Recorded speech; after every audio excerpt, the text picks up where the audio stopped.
lift off. Okay, welcome all to the Black Column Podcast. We are here once again. I am the crew philosopher. And I'm Shannon. Yes, we are here once again. For some reason, Shannon has dropped her favorite blurred tagline. I don't know why, but okay. I like it. I'll bring it back eventually. We are here once again, bringing you another week of, I don't know if it's going to be much news today, people, but we'll try. It's been a slow news week. First of all, Shannon, how have you been since the last time we have conversed? I've been good. Tired, but whatever. That's life. What about you?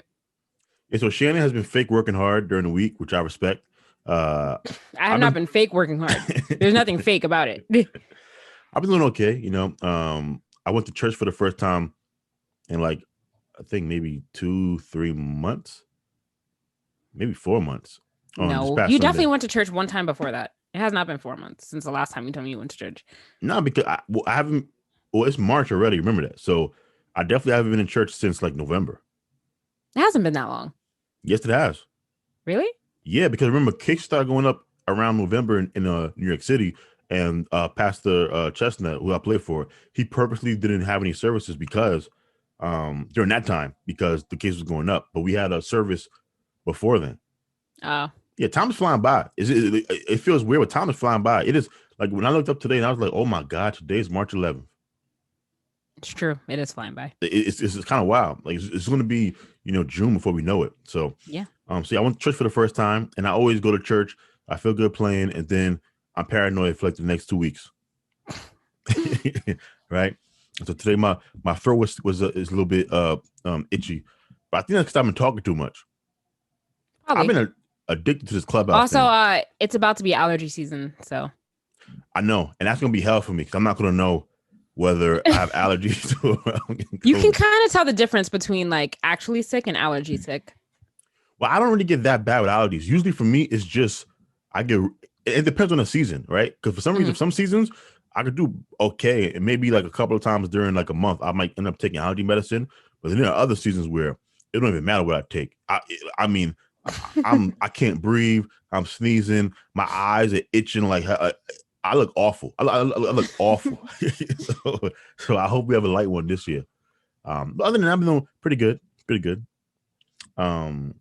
So we are here. Today we're going to have a very, very interesting conversation. Shannon's going to guide because she has more knowledge on this situation than me, though I have a larger point that I wish to make today for all of the biracial people watching the podcast. So that should be interesting.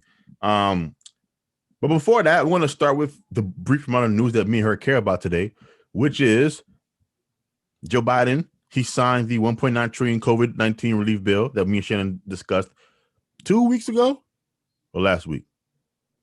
Last week, what? What do you mean? Me and you discussed the edit that they made. I think it was last week. Last week, yeah. Yeah. We discussed the edit that the Senate made to the COVID-19 relief bill, so we don't have to rehash our problems with it. Went to the House signed the bill, so you guys will be receiving your $1,400. Some of you, because of the changes. Some of you will be receiving your $1,400 checks. I think it's $300 a week benefits. Yeah, unemployment. It didn't go up to $400 because they don't want to discourage people going back to work, which I can't be mad at because definitely wasn't going back up to what was it? Wasn't it 600 in the beginning? It was getting bank. I was making $600. For me, now I signed up to get my taxes taken out because I'm not like y'all. A couple of y'all gonna get hit with that. Okay. I'm not you. I'm saying a couple of y'all gonna get hit with that bill because you guys checked off to get the entire thing. Oh yeah. Uncle Sam's coming to collect that paper, and y'all gonna feel hurt. So I'm glad I don't have to worry about that. But we was never gonna get that back again.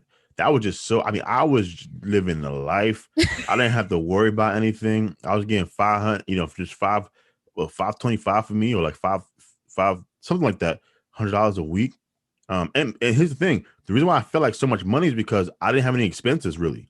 So traveling to work, to back from work. I gotta get in unlimited once a week, every week. So that's what, $100 and something a month. You don't have any debt. You don't have any credit card debt. But I paid it all off. Remember? Oh, okay. Yeah. So I didn't get to splurge with my money, but I paid off all of my debt. Oh, great. That I had to pay off, and then yeah, I kind of just used the money to just buy stuff that I needed, which was great. So I don't know what I'm going to do with my $1,400 check this time. Who Invest knows? it. Get some Bitcoin. You know, I don't trust the white man's new money, new currency, which ain't a good thing. I probably should. I just don't trust it. But yeah. So I don't know. Any comments you have on the signing of the bill? No, I'm getting some extra money in my pocket. That's great. I'm gonna use that to pay off some bills or buy some Bitcoin. So, one of those or both. Yeah. By the way, just a quick side note: did you see the story that Joe Biden had to send his 2 German shepherds away from the White House because they What? were aggressive? Yeah. No. Yeah. When Yeah. did that happen? So the dogs don't live there anymore? No. Yeah, the white man got rid of his dogs because they were too aggressive. Which, once again, I'm not shocked. Hey, he didn't Who have told these. him? But who told him that he had to send them away? Probably somebody in his staff, because you don't want a story where the dog bites somebody and then what are you going to do? But here's the thing: these were adopted German shepherds, right? And so he didn't raise these dogs since they were puppies or anything. They were already adults. Who knows what their temperament was in the shelter or what happened to them beforehand. So I'm not really shocked. That said, it's kind of effed up because if he was a regular person, I don't think he would have got rid of his dogs. Yeah, that is so messed up. Yeah. So now I don't think he's sending them back to the pound or anything. I think they just don't no longer live on the White House. I think they might live with somebody at his. Yeah. Still though, that's sad. It's awful. Them dogs got to see the White House and all this new lawn, and now wide open space for them to play in. Yeah, now they got to take their ass back to Pennsylvania, wherever he's from. I don't know. Yeah, it's messed up. So what I say about that bill, and then what else happened? Oh, so Biden, it was announced today that he's going to order all U.S. adults be eligible for vaccine by May 1st. Here's the thing: this is really not anything. He can't really do anything to direct the states. So this is more like a declaration he's hoping he wants to push the states to make the vaccine available to all U.S. adults by May 1st, right? And apparently it's going to be in a primetime address today. So I don't know what time it's going to be, but we're recording that was happening. Huh? I forgot that was happening. Oh, speaking of COVID vaccine, I saw an article earlier that another woman died 2 days after getting her second dose. Yeah. I meant to put it in the rundown, but I lost it. So that actually has me. Let me look at it right now. Woman dies vaccine. Yeah, so I have the story here. But what was I before you interrupted me? I lost my train of thought. You were talking about everyone being eligible for the vaccine by May, but then you were saying that he can't really order people order that to happen. It's more of like a he doesn't have any power over the states to kind of make them do anything. It's more like a declaration and letting the states know that, hey, you guys should vamp up. Mm-hmm. I passed this bill. A part of the the 1.9 trillion relief package is a bunch of money towards the states so that they can go ahead and reopen by funding vaccination programs so that they can increase, the speed and the personnel that they take towards distributing the vaccine. So this is good news. I mean, the earlier I can get my vaccine, the better. Or is it? And that's what we lead into this story here. And so it was a Utah woman, 39, dies 4 days after second dose of COVID-19 vaccine. Autopsy ordered. All right. Yeah. There's a 39-year-old single mom, and she got the second dose of the Moderna 19 vaccine, and the family is awaiting her autopsy. They said by all accounts, she was healthy, happy, had a bunch of energy, and they told the news that she had no known health problems or pre-existing conditions, and she was a retired Air Force base fighter pilot. Oh no, sorry, that's not her. That's her. I don't know who he is. I'm gonna just cut that out. Anyway, yeah, this is kind of messed up, Shannon. What are your thoughts? It is a little scary because what is this, the third person? I don't know. It's too small a number out of all the people that have been vaccinated already to really be alarmed. Like 3 people out of however many people in this country have been vaccinated. I don't really know if this is something that happens like with the flu vaccine. Like, I don't know if people die after getting the flu vaccine. It's a little scary. just because like you don't really know if like you don't know what caused it. So I think I'm just gonna hopefully they update it when they get the autopsy report back. But it's a little concerning. Yeah, this is bad news. Shannon, I'm not gonna be as gentle as Shannon was. This has me terrified for a couple of reasons. Vaccines in general, built into the vaccination, especially when they're new, are the possible side effects, right? And so we've heard about the side effects. You know, they can range from mild to severe. You know, you can get a bad headache. Sometimes you can get a fever, chills, et cetera, when you take the vaccine, right? And that's correct. The thing, though, about this is, once again, this vaccine hasn't existed. We don't have a history of data on this vaccine like we do with the flu vaccine, right? So, like I said, we know the flu vaccine is updated every year. The main technology and the way it interacts with the human body, we have some data on now. So there are less surprises. This one, there were always going to be surprises. We know that with any medication, I don't care what it is, even a vaccine, even though they can be generally speaking safe, there are always going to be minor cases of severe side effects, and in some cases, unfortunately, death because of the way the vaccine interacts with your immune system in your body, et cetera, et cetera. You can't really duplicate that in a trial study, right? You can't. The human body, the immune system is so different and unique from person to person. And then here's the thing: most people don't know this, Shannon. You could have a pre-existing condition and not know about it. Yeah. Right. You could feel fine. You can have a disease trait.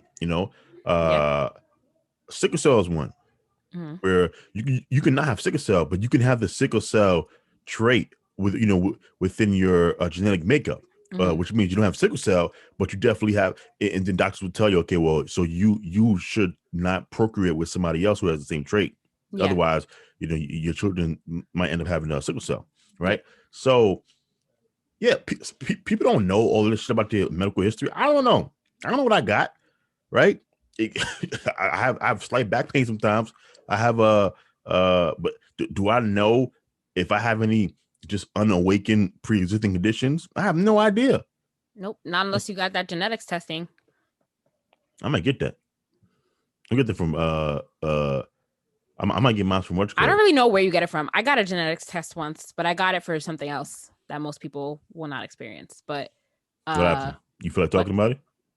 Oh yeah, it's something I've talked about openly before. So I've donated eggs before, so I had to get genetic testing for that. All right, and what did they say? I don't remember. To be quite honest, it was so long ago. I think I have the results. Huh? Did they accept the eggs? Yeah. All right, so that means it wasn't that crazy. They would have told you. No, I mean, it wasn't anything, but all they have to do is make sure the matching family who you're giving the eggs to, they just have to make sure that whatever genetic markers you have. How much did you make from that? $10,000. Time out. I want to pretend like I didn't even hear that. Before we proceed, here's what you have to understand. Me and Shannon went to high school together, right? But Shannon doesn't really fill me in on like these crazy stories. So when I'm hearing them on the podcast, this is my first time hearing them. This is not like a thing where I heard about it, so I'm pretending like I'm shocked on the podcast. You made $10,000 from donating eggs. Yes. How many eggs did you donate? I don't really know how much they take. I think they take like 4 or 5, but yeah, you get like roughly like it depends on where you go to do it, like $6,000 to $10,000, and then I've done it twice, so overall $20,000. And by the way, this is why I don't feel sorry for women. I know, because I see all the time that being born a woman is like being born with $10,000 in your pocket. It literally is. What are you talking about? No, because you know my theory on how if you're attractive and then you have a vagina, there's a reason why you never really see. Usually, now there's an exception every now and then. I interviewed one, but it's very rare that you see a super hot homeless woman, and there's an obvious reason for that. It's because having a vagina is like having a unlimited credit card. Okay. You can always sell yourself to somebody or sleep with a dude that got a house. That's not true. What about the girl that you interviewed in your podcast that was homeless? I just said I had the exception. Oh, okay. Yeah, there's an exception to every rule. Okay. And even for her, it was her own integrity that kept her homeless. Okay. She could have just said, "The hell with my integrity. I'm gonna go drive up to LA or New York and just sell myself," but she didn't. So you sold eggs. Now, is there a reason why you haven't sold more eggs for $10,000? Because they only recommend that you do it a couple times so that you don't have any problems if you're trying to conceive in the future. And yeah, twice is enough. It's a very invasive process. It's not easy. It's nowhere near as easy as men just donating their sperm, which is why women get paid significantly more. That's not why women get paid more, because it's a more difficult procedure. They get paid more because eggs are more valuable than sperm. Yes, and the procedure is also more invasive. No, it is. But if even if the procedure was more invasive, if eggs, meaning if women reproduce eggs at the same rate that men reproduce sperm. Well, yes, that makes sense too. Yes, I think that plays into it, but I also think that the invasiveness of the procedure also plays into it as well. Okay. We disagree, but anyway, it's beside the point. Says the person who has not done it. But okay, yes. Well, my sperm's not worth anything. No, my sperm is worth too much, actually. But that's because of my own arrogance. No, I'm seriously. And I don't want copies of me around the world that I don't know about. That's dangerous. Okay. Yeah, can you imagine a bunch of me's just out there with no responsibility? Do you think that's good for the planet, Shannon? Think about how many animes you watch. That sounds like the start of an awful anime. A bunch of little me's out there that grow up and they think just like me. But so do your parents know? No. Really? Mm-hmm. Wow, you think they'd be disappointed in you? No, I mean probably that I didn't say anything. So you don't think it'll just be under wraps? You don't think they'll think it will be weird? Yeah, probably. I mean, it was years ago now. I did this. When did I do this? When I was like my first year out of college, I did it. So who talked you into this? Well, to be quite honest, I was at my job and I was like, I need some extra money. How do I make some extra money? And then I remember I saw this episode of 90210. Oh when, my God. When one of the characters, she did it, but she got paid much more because she went through it like a private way. She got paid like $60,000, or she was going to get paid that much money if she went through it. So I just looked it up online and I was like, I could do this. And then I literally just applied to do it. Did you pay taxes off of that money? Yeah, of course. You have to pay tax off of it. Yeah. All right. Do you think people use them? Yeah. I mean, because you only get picked because you don't get to just go in. Like, I think men can kind of just go in and just donate at a sperm bank.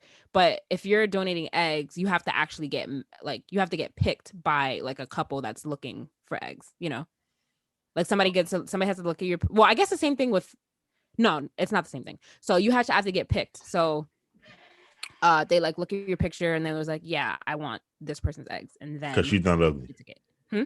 So they look at the picture to make sure you're not ugly or anything. They look at your baby picture. I don't think they get to look at your current picture. Okay. Now question. Okay, so you think that there's like another you out there? Maybe. Probably. And that doesn't freak you out at all? That would freak me out. You have to go through you have to go talk to a psychiatrist also before you actually start the process. And then they ask you all these questions. They have to make sure that you're not crazy or like you're not going to be some crazy person looking for your children. But can't the children legally, when they turn like 18, look for you? I don't know. I don't really know like the backstory behind that. I really don't know. You not worry about like 18 years later when you have your own family. I mean, if I, as an adult, had somebody else's eggs, I wouldn't like. I feel like that's not even grounds to really tell your child that because like it's not like they were adopted. I feel like it's different. But what if it's obvious? Like, what if it's a white parent? And then they use your egg. I don't think that a white parent would use my eggs though. Why not? Because that just doesn't make sense to do. If you're going to take somebody's eggs and you're going to have the eggs in your body breeding a child, wouldn't it just make sense to pick somebody of your own ethnicity? I mean, white people adopt black kids all the time. Yeah, I know, but that's different. If you're going to be growing the child inside you and birthing the child, I just think it would make more sense to pick a child that is your same race. And I don't know if the company, I don't know if they filter that where they only give you options for your own race. I don't know what they do on that side. I don't know how that works, but I just think that's weird. This is some freaky stuff, man. I would be so worried about just like other little me's out there that, because I'm not allowed to even say that. It never crossed my mind that I was strapped for money. But we don't get paid that much to be sitting in a room watching porno, jerking off. We don't get paid that much to do that. But even still, I was like, yeah, I don't know if I want like a little me, out there, yeah, it's wild. It's wild, but it's an interesting experience. Is it very? So you never think about it other than like random times like this? No, I have thought about it, but like it doesn't bother me. I just think like it's a cool thing. Like, oh hey, maybe, but like I'm not bothered by it at all. It doesn't freak me out. Okay, I don't know how we got on this topic, but we were talking about genetics testing. Oh yeah, that's right. That's right. I might get my genetics test from Ancestry.com. Right, okay. They have like a couple of tests where they can do, like, and they can get like your genetic makeup as far as your ethnicity and race, like you're this. But I think they can also find out diseases that you're predisposed to, et cetera, et cetera. So I might do that just to make sure I don't got no deep hidden disease that will interact with the vaccine. I might do that too. I've always wanted to do an ancestry test. I mean, you're definitely probably like 40% white. Cause my cousin did one once, and I don't think we really had much white. I don't think we had a lot of white. Your lineage would be different than your cousins. Yeah, I know, but I don't know. I guess I'll see. Yeah, but yeah, I don't know how we made this so interesting. We're 20 minutes in, and we made these two useless stories that interesting. All right, so yeah, the vaccine, man. It's the crazy part is that's what we were talking about. Yeah. I don't think I've seen this story anywhere really. Yeah, I know. I only saw it like I don't even know. I think I saw it on People, like when I was scrolling through Facebook. I saw it on social media. I saw somebody tweet an article about it, but I haven't really seen it. I don't remember it trending on Twitter. I don't remember it being on MSNBC or CNN or Fox News. And so it's kind of weird when you see it. Okay, this seems like it would be a pretty big deal, more important than the royal wedding or the Meghan Markle, Oprah interview. This is actually important, but no, nothing, no news coverage. So who knows? So we might as well go ahead and get into it, Shannon, because I've been avoiding this. Meghan Markle. Wait. Sorry. Oh, well, never mind. This. No, go ahead. No, I was just gonna say, like, it's a little scary, but like at this point, it's like I feel like more people are coming around to the idea of the vaccine because I think a lot of people are realizing that they won't be able to do a lot of things unless they are vaccinated. So at this point, it's either you take your chance and get the vaccine or you wait for herd immunity to be reached. And it might just be better for you to get the vaccine. I don't know. Because like the world is going to start opening up and you're still not going to be vaccine passports are going to become a thing and you're not going to be able to do anything without a passport. And even though I don't really get the point of it because you can still get COVID either way. So whatever. But yeah, so at this point it's either you wait or you just do it. So yeah. So those are your options. All right, so now we can get to Meghan Markle. So Meghan Markle and what's her husband's name? Prince Harry? Prince Harry, yes. Prince Harry. They sat down with Oprah to do an interview where Meghan Markle, Meghan Markle was basically explaining to Oprah why her and Harry made the decision to leave the royal family. Yes. And now for disclosure, I did not watch the interview. I refuse to watch it. I refuse to give this woman any of my time whatsoever. Shannon watched the interview. So Shannon, what were your overall thoughts from the interview? Right? Did you find it to be insightful? Do you believe her accusations of racism towards the royal family? What are your thoughts? I did find it insightful, although I wasn't very surprised. If you look at this family, it's a very old family and it's a royal family. So I'm not surprised by everything that came out in this interview. I do believe her. I just think that it's sad. And like when you read these stories and you watch these shows about the royal family all the time, you see that they're not a very accepting people, to be quite honest. So I'm really not surprised that any of this happened. Jabaya, I know that you I know that, and I do believe so. Like at one point in the interview, she said that when she was pregnant, there were conversations about how dark the child's skin would be. Yeah, that's what she says. Somebody said she didn't give no names, but go ahead. Because she didn't want to give anybody's. Sure. Name. That's the reason. Go ahead, Shannon. But her husband said that too when he came on. Of course. Go ahead, Shannon. Because if it's somebody high stature, like you don't want to say that, and then it's just like that's gonna blow up and it's gonna turn into a big thing. But I'm not surprised that this conversation happened. There are no people of color, there are no Black people in the royal family right now. So it doesn't surprise me that they would be concerned about the child, about the skin color of their child. There are no Black people in that family. Does it seem like they're welcoming to people of color? No. Can I go? I guess I'm just want to know. I'm just gonna make me upset, but go ahead. Go ahead. We can go right now. So step number one. Part of the reason why I didn't watch this Meghan Markle Oprah interviews is a couple of reasons. Number one, I forgot that was coming on TV, right? Mm-hmm. But number two, I wouldn't have watched it in the first place because I also didn't watch Meghan Markle's wedding, right? Because I don't care about the Brits. All right, got it. Okay. I don't care about the Brits. I don't care about the royal family. I have never cared about the royal family, and I will never care about the royal family from today until how Game of Thrones says it. From this day till the end of my days, I will not care about the royal family. Right now, that said, if we analyze this entire Meghan Markle, Prince Harry versus royal family situation, there are a couple of things that I find to be interesting. Right, number one, Black women are obsessed with Meghan Markle. No, they're not. Absolutely. I wouldn't say that Black women are obsessed with Meghan Markle. I would disagree with that. All right, so Shannon disagrees. Cruel thinks you guys are obsessed. Absolutely obsessed with Meghan Markle. All right, y'all were obsessed with the wedding. I don't think we were obsessed with the wedding either. So Shannon doesn't agree with me. I think you guys were obsessed with the wedding. It was trending on Twitter. You had Black magazines saying, "Oh my God, this is what it's like to be a princess." It was just wild stuff being said off of this half Black woman, right? And that's kind of where I want to start. What is this fascination that Black women have with Meghan when this woman is not Black? She's biracial, which is not Black. I don't care what y'all say. She's half Black. She's half Black. She's a mixed race woman. She is a person of color. This is actually what that phrase is applicable about Meghan Markle. She's a person of color. No shade to her. She's half Black. She's half white. Right? That's who she is.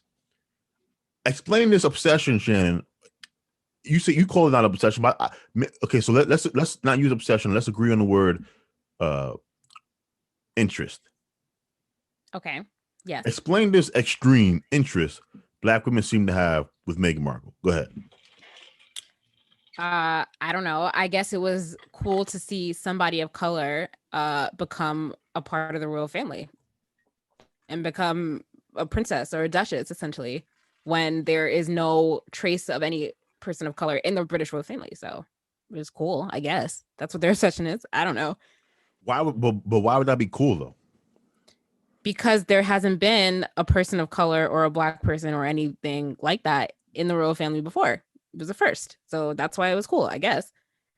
For somebody of color to take up a royal title, I guess. I mean, they didn't earn it though. Okay. It's different than being president. Nobody earns their title when they're in a line of succession for royalty. They just are given the title. That's my point. Meaning, it's one thing to be proud of. Now, this is also still stupid to me, but I understand it better. It's one thing to be proud of somebody who is Black when they get to a position of power or status off of their own merits, right? Meaning that they earn their way to this position, to this job. Why? To me, what is there to celebrate about a half Black woman who married her way into the royal family, who now she's saying were these racist pieces of shit? This is coming from a guy who wants to be a king, by the way. So, yeah. Okay. I don't see how these two are related, but anyway, it is related. Anyway, so that was my first issue, right? Now, there was a lot of conversations on Clubhouse, the day of the interview, and a lot of arguments about Meghan Markle and whether or not this woman is Black, right? And me and you had the discussion before the podcast about, she's biracial to me. you also identify her as biracial, but she's black. Versus me, I'm saying she's biracial, but she's biracial, right? I don't subscribe to the one drop rule. I'm not the guy that believes if you are part black, then you are a black person. I don't subscribe to that. I just don't, because I've seen pictures of her child. Have you seen pictures of her child? Shannon, that child looks white. Well, yeah, because she had a child with a white man. So, of course, the baby is going to turn out to be of a lighter skin complexion. No, it's not just that. If she was black and she had a child, it would look biracial. It would look like her. She's already fair-skinned. So, because of course, because she is half white and half black. All right, then. Okay, so, but her child's skin complexion has nothing to do with her blackness or not. It's just the fact that she procreated with a white man and she's already fair skinned. So of course the child is going to be of a lighter complexion. Doesn't mean she's not black though. We should not be caping for this woman. I'm just cut the bullshit. We should not be caping from Meghan Markle. I'm serious. This woman is only black in skin color. That is it, and barely that, because she's half black. There's nothing about her disposition. There's nothing about the way she sees the world. There's nothing about the way she interacts with the world. Dude, I'm not even sure if she, before all of this recent stuff, and I'm being serious, I'm not sure if she even likes black people. Okay. I'm keeping it real. I mean, I can't really vouch for her. Like I said, I'm not obsessed with Meghan Markle. I didn't follow her career before she became a royal. I didn't know really much about her at all. So I'm not really even going to speak to that. I'm not obsessed with her. I just found the interview to be interesting. Yeah. Now let's get to the interview, right? Because I just went into her identity and why her identity, I don't view it the same way as other black people. But now we're going to talk about why I question Shannon about her identity, because to me, it is the perfect insight into why she is doing all of this attention-seeking stuff she's doing now, right? Okay. Now, to do an interview with Oprah, and Oprah she's also somebody who is annoying me as well, right? This is kind of the second time Oprah has done one of these little interviews for attention. So Meghan Markle with this one, and then she sat down previously with the Michael Jackson accusers for that documentary, the Neverland documentary. Those two white boys. Even though she interviewed Michael Jackson and viewed Michael Jackson as a friend, I find it to be strange, to me, unless you are someone who simply moves and does things because they garner attention, which increases your notoriety. And before people say Oprah's rich, she doesn't need this. Yes, for somebody like Oprah, she does need this because these type of conversations keep her culturally relevant. I don't know if you guys remember this, but Oprah was like a very public conservative voice early on in her career. Like she was out there calling out hip hop, a hip hop artist, about the use of the N-word and the misogyny. She would constantly do Oprah specials about domestic violence, et cetera, et cetera. And recently, what as Oprah had been trying to do, she's trying to kind of re-ingratiate herself with the quote unquote black community. Mm-hmm. And so she gets involved in these little pop culture stuff by doing these interviews. And I think the Meghan Markle thing was just that. I don't think Oprah went there to find out, to do some deep journalism. I don't think that, at all. I think this was just about, hey, this is going to make buzz, and it did make buzz, which will help the Oprah brand. And when the Oprah brand is helped, it helps reboost her notoriety among her community and even in the white mainstream in America as well. So that's the Oprah angle. The Meghan angle, why tell the world this stuff? I don't know. I don't know. That's a good question. Yeah. Why does the world need to know about how racist the royal family was to you? And I want people to really think about this. I don't think that was the point of, I don't think that was the whole point of the interview. Don't think so. I don't think it was the whole point. I just think that she was telling her story about how she was unhappy in that environment, but a lot of it wasn't played directly towards racism. It was just that one part about their Archie's skin color, but the rest of it was just how that environment is not really great. Like, sorry, I'm losing my train of thought. The rest of it was more towards just how unhappy she was in that environment, but she wasn't pushing it all towards racism. That makes sense. Why is she snitching? What? Why I don't know, because people want to know why they decided to abdicate. So she's telling them. Okay, so you agree with me that this was about attention? I mean, to an extent, probably. Okay, I can deal with that. That you are willing to concede slightly that that part of the motivating factor could have been attention. I mean, it could have been attention, but that doesn't make her experience any less real, and that doesn't invalidate her experience at all. Yeah, I don't believe most of what I've heard that she said in that interview, right? Okay, well, I'm serious. That the bigotry and when she goes on to talk about the child skin color comment. That's just a weird comment to make to somebody out loud. Now I get thinking that stuff like I wonder what the baby gonna look like. That doesn't surprise me. It really doesn't surprise me. It really doesn't surprise me at all. For a family who's never had a Black person or a person of color in their lineage of royalty, it does not surprise me that they were concerned about the color of the baby's skin. Doesn't surprise me. Okay, fair enough. Like I said, me and you are not gonna see eye to eye on this at all, right? And they said as a result of that they were not going to provide the baby with security or protection. That doesn't surprise me either at all. And I don't really know why they would make something like that up. So you're saying that the reason why they weren't going to provide protection for? Well, no, she didn't say that was why, but she said that they told her and Harry that they were not going to provide the child with security or protection. She didn't say that it was because of that. They were two separate things that she said. Do we know whether or not that is unusual? To not provide it? Yes, it is. Because she said that everyone gets protection and security from the royal family. They told Harry that he wasn't going to have any security either anymore. So like when they moved, because they had moved when they first left the palace and they went to Canada, they were still working for they call it the institution. That's the company that basically runs the royal family. So they were still working members of the institution. They were just working in Canada. But when they were in Canada, they were told that they were going to lose all of their security and protection. So that's when they decided to leave officially after that. Yeah. I don't know, man. It's just like to me, it doesn't sound like any of the stuff that's being revealed is being revealed in an honest manner. It feels kind of like woe is me on one hand, and on the other hand, boost my notoriety on the other hand. I don't find it to be a genuine, cry for whatever. It's not real. The girl's not telling the truth. I'm telling you. She looks. I don't think that she's lying. I don't think she's lying. I don't think that she was lying about the state of her mental health and that she wanted to commit suicide because she was so unhappy in her environment.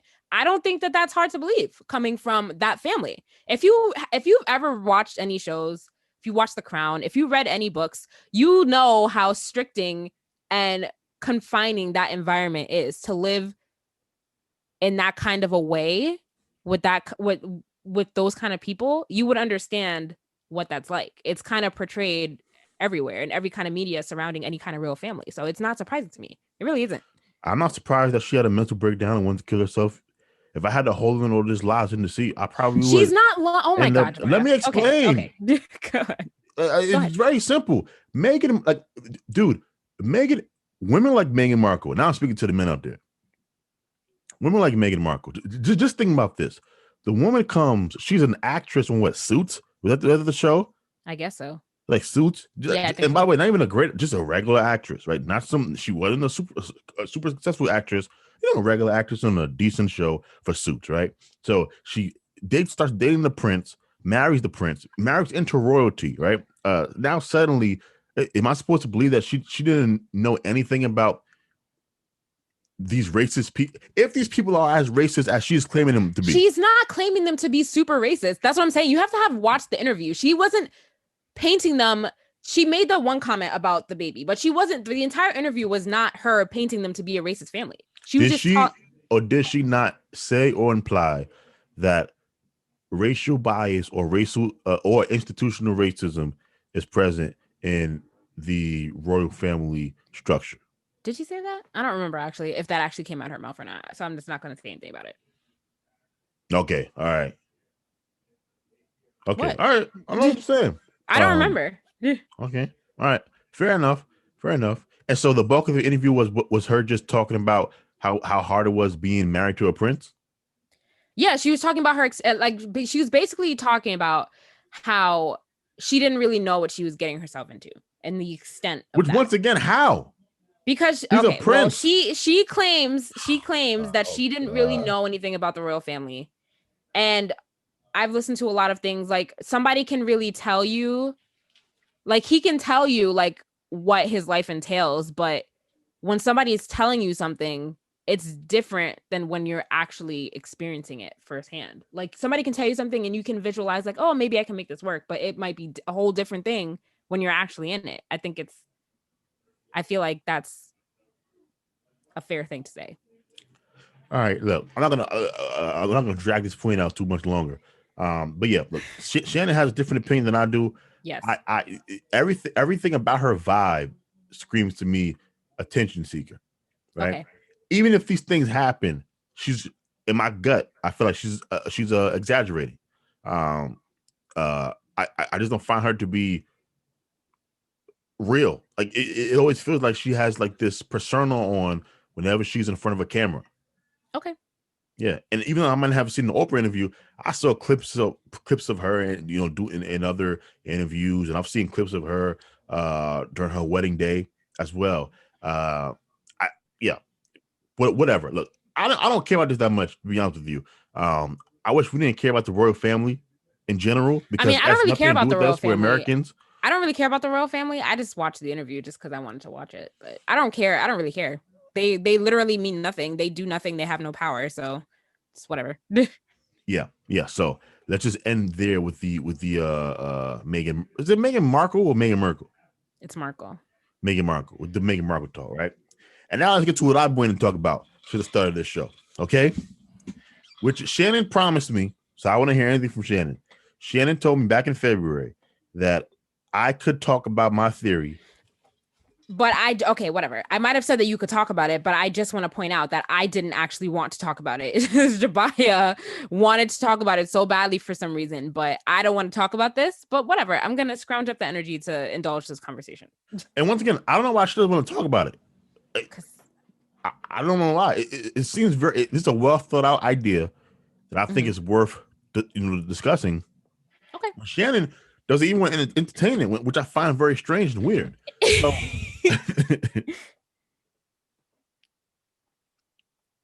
so here's the thing, right?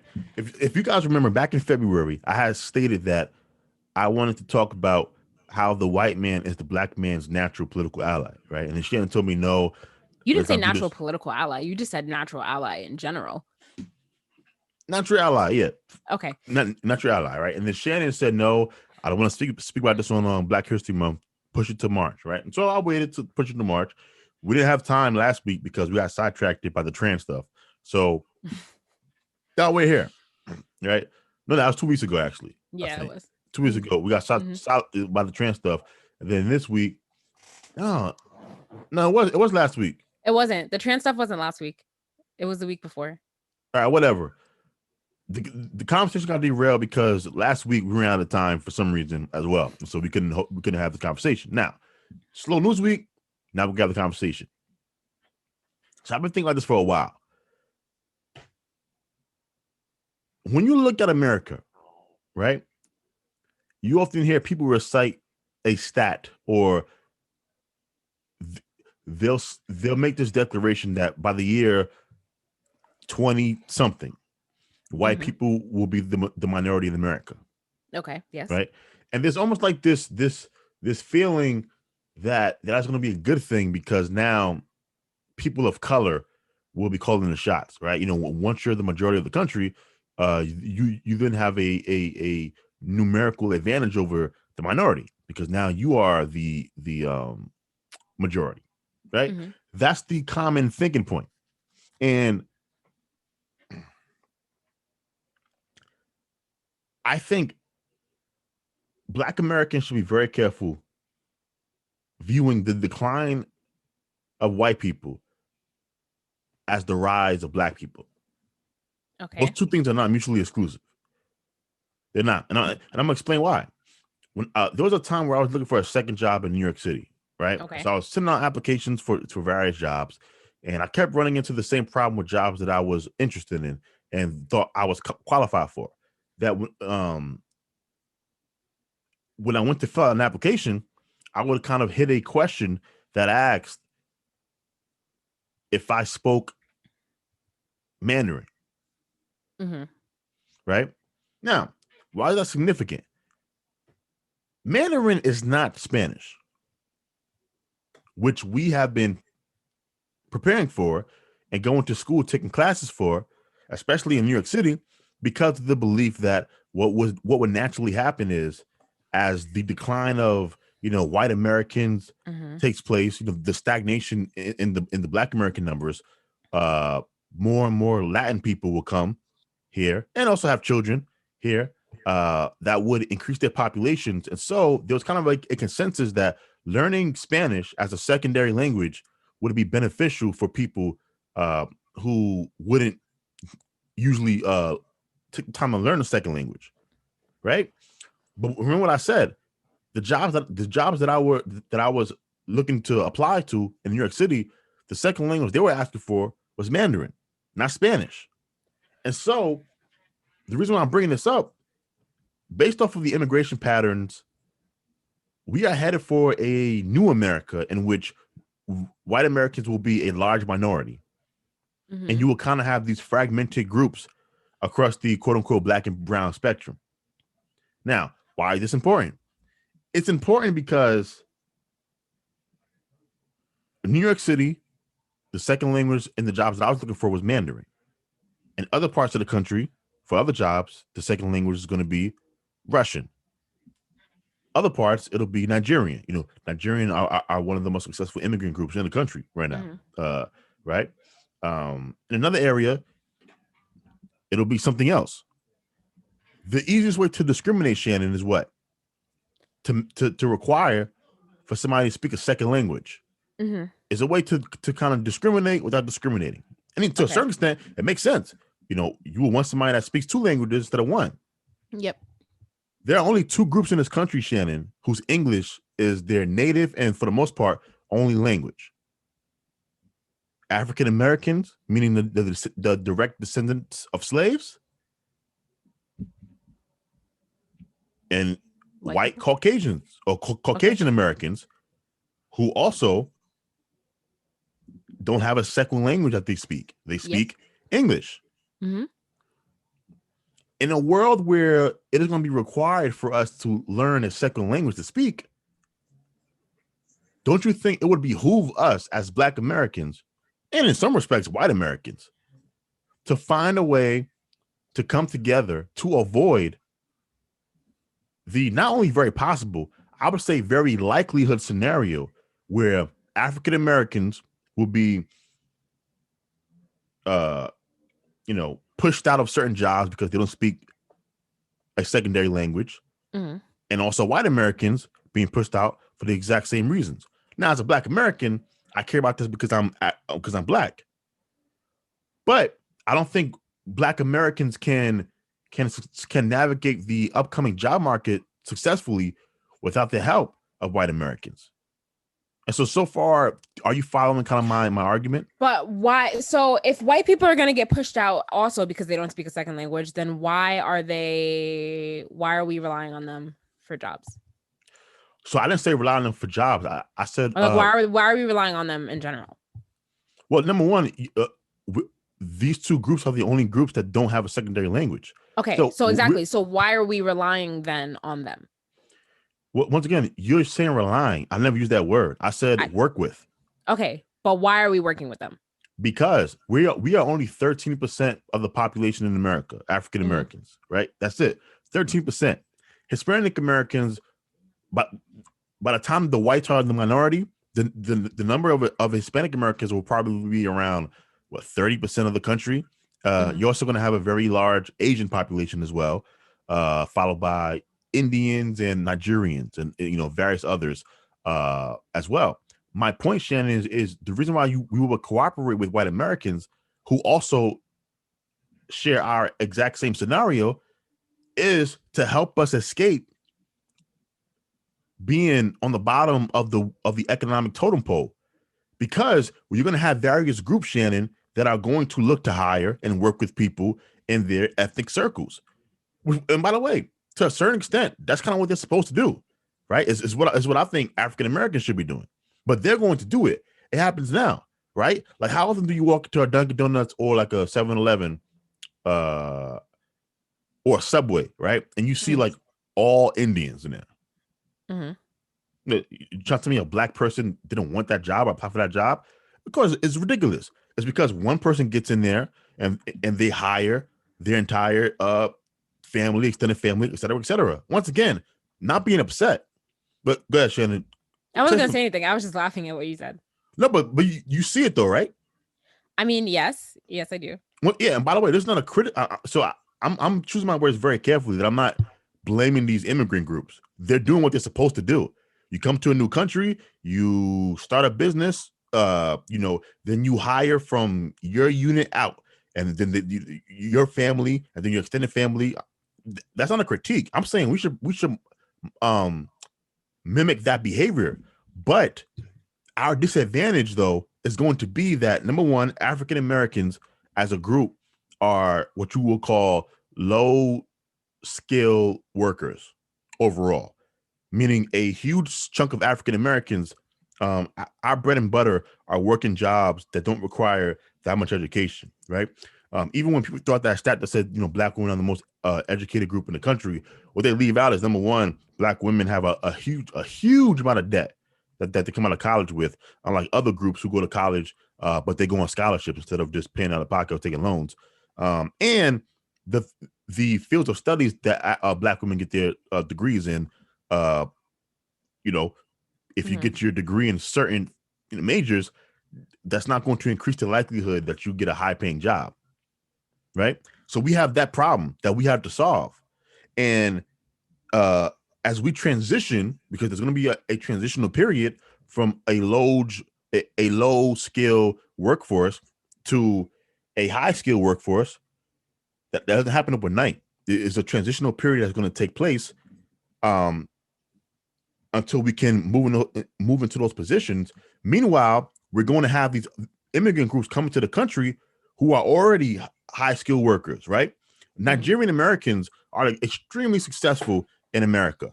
Indian Americans, extremely successful. Chinese Americans, and they're not going to be going for those low skill jobs. They're coming in at high skill jobs, right? And they're going to be hiring amongst themselves.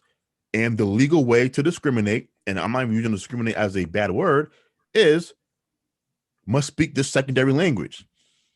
If we were dealing with, Shannon, just kind of the decline of white Americans being replaced with an explosion of Latin Americans, that would be easier for us to deal with, because all we have to do is teach our children a second language, which is not that hard if you are taught a second language from the time that you're a child. It's very easy to be bilingual if we just have to learn Spanish. That's not what the picture looks like in the future. You're going to have pockets of various immigrant groups across the country.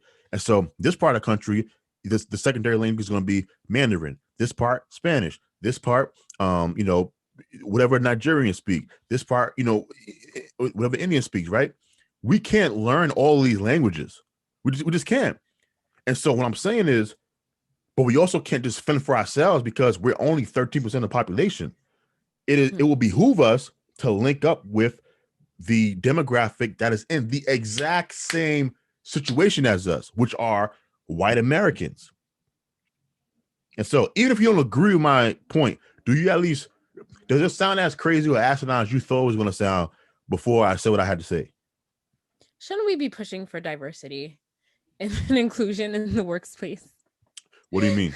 I don't know, because you said that, well, I understand I understand your point. You said that when these people get into these positions and they hire amongst themselves first. But I'm just like, why? Well, I mean, but so from their perspective, Shannon, why would I hire you, black person, when I could hire my family? No. And once again, are they not doing what we have been preached to do historically? Now we've never followed through, but we've had black leaders tell us all the time that we have to circulate the dollar in the community instead of spending all our money on all of this white shit, right? The only difference is instead of it being, the white shit that we spend money on is going to be the African, the Indian, the Chinese, and to a certain extent, you're always going to kind of spend money and collaborate with other communities. But Shannon, everyone comes to our communities and make money, right? You walk through a black neighborhood, you go into a grocery store. What do you see? You see a lot of Arabs. You see a lot of Chinese women, right? Mm-hmm. The nail store, there's nothing but Asians in there. Why though? Right? If we know black women are going to be going to beauty shops to get their nails done, their hair done, all that stuff, how come black women aren't running those stores? It makes no sense. And so all of these communities, Shannon, come to our community to take our money away. There's no equivalent on the other side. Okay. And so I'm telling you, as the whites lose power and we're celebrating, the end of the white man, what's telling you, what's going to happen is our position is not actually going to change. I think our natural ally is white Americans. Number one, most of them aren't wealthy. There's this big thing about that white people are these rich and wealthy people. It's not true. It is a select few of whites, typically on the coast, East Coast, New York City, and West Coast, LA, various places of the nature. The overwhelming majority of white people are poor. So they need us just as much as we need them, in my opinion.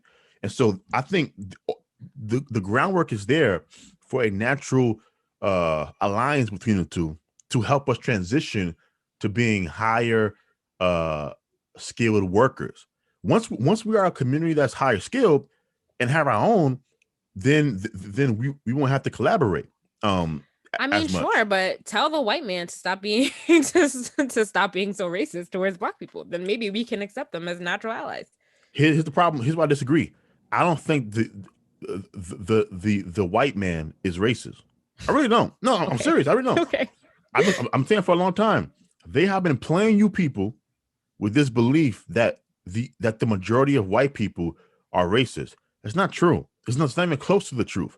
Most white people don't even interact with black people or people of color. They live amongst themselves in poor neighborhoods, poor trailer parks everywhere. We have hoods. They have trailer parks. There's literally no difference. You have been conditioned, in my opinion, to view each other as the enemy. And what's going to happen, black person watching this or listening to this podcast right now, these immigrant groups are going to be the ones making it difficult for you to feed your family. So y'all can go ahead and keep on following the Black Lives Matter people in these streets complaining about the white man. I'm just saying, look at the board. Shannon's, we are the world on this. I'm looking out for the best interest of African Americans. And when I say African Americans, I'm talking about the descendants of slaves. I don't know why Jabaya doesn't think racism is real. That's what. Not to the extent that you guys believe it is. No, I really don't. Shannon, white people out here struggling. They don't have any power to do anything to most of us. Trump, the driving, but that doesn't mean anything. Just because you're struggling and poor and don't have any power to do anything, that doesn't mean you're not a racist person. Okay, I'm gonna be serious for a second. I'm gonna put on my effect. Shannon. Why are you, if you're going to get serious for a second, why are you speaking to me with the sound effect on? You're right. You make a great point. Just give me a number, percentage-wise. Out of all the white Americans in America, what percentage of them do you think are racist? Meaning they view themselves. And by the way, let's look up the actual definition of racist, because I don't want this made up shit that y'all. Racist. Okay, so I'm gonna rephrase my statement. No. Racist, prejudice. Racist or Shannon, wait, don't do that. Don't do that. Prejudice against or antagonistic toward a person or people on the basis of their membership in a particular racial or ethnic group, typically one that is a minority or marginalized. So, what percentage of white Americans do you think fit that description? Give me a number. Wait, how many white Americans are in America right now? It doesn't matter. I'm saying out of the totality, what percentage of those do you think fit the definition that I just read? 12%. 12. Mm-hmm. That's maybe more. Maybe 20. Maybe 15. 15? Okay. Yep. I'm gonna leave my number there. Okay. And so, which means, but can I say what I was gonna say? Go ahead, Shannon. Go ahead. Racist or some kind of bias, which exists on all sides. But I'm just gonna. That's what I'm saying. If bias exists on all sides, then you can't just hold white people to a standard of bias when you said all people have bias. And by the way, they all do. There are a shit ton of black people that I know that are racist. Mm-hmm. I mean, I think you're kind of seeing the whole black versus Asian thing going on right now. Are we? Seeing that? I mean, they're having round tables and town halls about it in here in America. If you take it out of America, I would suggest you look up what's happening between Chinese people and Africans in Africa. Chinese people setting up stores in Kenya saying no dark people allowed after a certain amount of time. Interesting. Okay. So once again, white people do not have a monopoly on being racist or bigoted. So you said 15%, which means 85% of white people aren't racist. Okay. I think it's like 5%. Okay. And so, but either whichever number you take, we still agree the overwhelming majority of them aren't racist at all. So why would you not want to collaborate or try to work with them, knowing what is coming? Everything I just said is happening right now. We have to make a move. Okay. But I just don't understand what the move would be that we would be making. The move would be Black Americans and white Americans would look to strengthen our position in the country by moving together politically and socially for the best interests of Americans who speak English. Now, this sounds a little like, I feel like this is bordering on like anti-immigrant? Yeah, a little bit. Oh, because it is. Okay, but that's not okay. Okay. No, so let me ask you a question. So do you not care about African Americans? Of course I care about African Americans, but I also give me I forgot you're like an open borders person. So give me. Yes, I am. Yeah, so perfect. Give me how you are going to there are many indicators that suggest that within the next, I think 10 to 15 years, the net worth of the average Black household will be zero, right? So you tell me how we're going to avoid that while also having open borders, allowing every immigrant into the country. Okay, but not even every immigrant. So are you just closed off to all immigration, even legal immigration? Well, if you notice, Shannon, I didn't say anything about stopping immigration in my solution.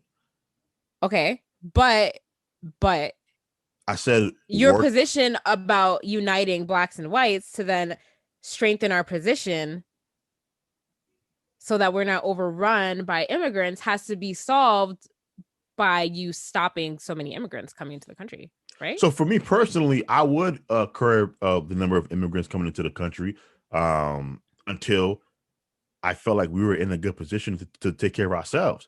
As of right now, we simply aren't. And there's also not any political power behind making English like the standard. People believe in America being a multicultural country. And if you believe that, it also means having multiple languages. And once again, if you believe that, what it means is you can't other communities can use language as a condition to hire people, okay, which is the legal way to discriminate. If you can't speak, how many Black people don't speak Mandarin? Not many. Yeah. And so it is the easiest legal way to discriminate. And to only have it where your company is overall 80, 90% Chinese. And once again, that's what they're supposed to do. This is not me saying that the immigrants are moving wrong. But what I'm saying is, as an African American, I want to help African Americans. Okay. Okay. So that's my position, and that was and that's just kind of why I want to lay out my black white connection plan for the future. Okay. So you can go ahead and think and sit on that and think on it. And I would love to hear your rebuttal. If you don't agree, I want to know your solution to the problem that I presented. Because I think even if you disagree with my solution, you do kind of see the iceberg that I'm talking about. Yeah. You just have no answers. I just don't have a solution right now. You have to come back to me next week. I have to. Okay, I'm just saying because I need to actually think on this because I don't actually know right now. Totally get it. And the only reason I'm saying I get it is because half the reason why the African American community is where it's at right now is because we know these problems all the time. We talk about the problems all the time, but no one can ever come with a solution. I think because you guys are scared to pull the trigger. So we are over an hour and 5 minutes. So I think it was a pretty good show. I don't think my theory was that crazy. I think even Shannon was kind of shocked at how sane I sounded. Even if she disagrees. I mean, you sounded sane. I just don't know if I agree with you. I definitely don't to an extent. But to an extent, I understand what you mean. But yeah, because you love immigrants, even though you claim you love African Americans. Yeah. Why can't we love all? No. People like you were responsible for the fall of Rome. I can already tell. So thank you guys for listening and watching this week's episode of the Black Column Podcast. Shannon, do you have any last remarks? No, I don't. We will see you guys next week. Thank you for rocking with us. Until next time, deuces.